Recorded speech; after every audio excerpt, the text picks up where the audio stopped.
En fait, la préhabilitation, c'est un concept qui a été créé dans les années 46 par l'armée américaine, qui était l'idée qu'en nourrissant bien les soldats, en leur faisant faire de l'activité physique et en les soutenant au niveau psychologique, on obtiendrait le meilleur d'eux-mêmes.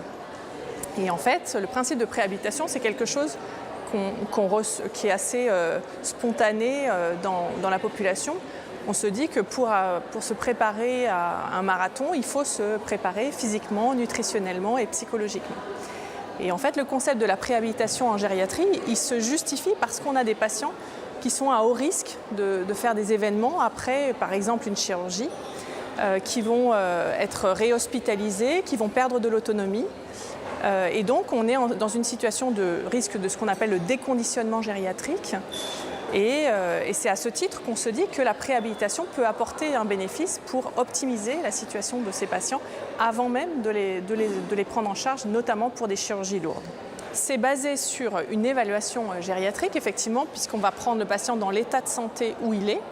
Mais le concept que l'on poursuit, c'est l'idée que tous les patients vont bénéficier de la mise en place d'une activité physique, d'un soutien nutritionnel qui, bien sûr, s'adaptera à leur état initial. Mais on ne va pas réserver, par exemple, la prise en charge nutritionnelle seulement aux patients qui sont dénutris. On va aussi être préoccupé du bon état nutritionnel d'un patient qui n'est pas dénutri au moment où on le prend en charge.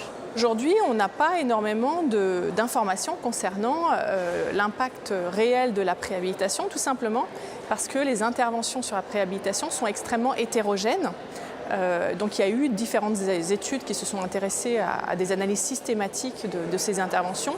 Et en fait, ce que l'on voit, c'est que comme c'est très hétérogène, que ce sont des petites populations, on a du mal à se faire une idée. Ce qui semble ressortir de la littérature, c'est que les durées d'hospitalisation sont un peu raccourcies, que les douleurs post-opératoires sont un peu diminuées et que voilà, on a l'impression qu'il y a une marge de manœuvre à obtenir dans ces programmes d'intervention sur notamment ce qu'on appelle l'observance. C'est-à-dire que ces patients, pour s'assurer qu'ils s'inscrivent vraiment dans ce programme de préhabilitation, il faut aussi travailler sur l'aspect motivationnel.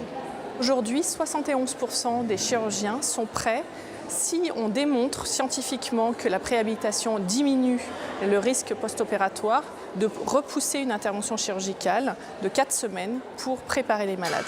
Donc le take-home message, c'est qu'on a besoin de ces données scientifiques de qualité pour démontrer que ça apporte du bénéfice à nos patients. Et donc c'est vraiment l'enjeu de notre travail actuel de réaliser des études de qualité, de grande ampleur, qui vont répondre à cette question.